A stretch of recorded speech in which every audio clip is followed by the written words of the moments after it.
Oh, where's Pooh? Uy, naghihintay sila ng Joe. Oh, sige na nga. Ito. Ano daw ang sinasabi ni Pooh pag naiyak? Eddie, Pooh. Ay, hindi kayo natuwa? Oh, sige. Ano daw ang gusto ni Pooh paglaki? Eddie, policeman. Hindi pa rin kayo natuwa? Oh, sige, last na. Ano daw ang paborito ni Ol na subject? Eddie, algebra. Can you tie a knot? I cannot.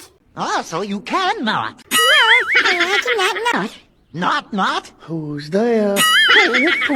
No, Pooh, with Piglet, you'll need more than 2 knots. Not possible. So it is possible to knot those pieces. Not these pieces? Yes, not those pieces. Why not? All for naught.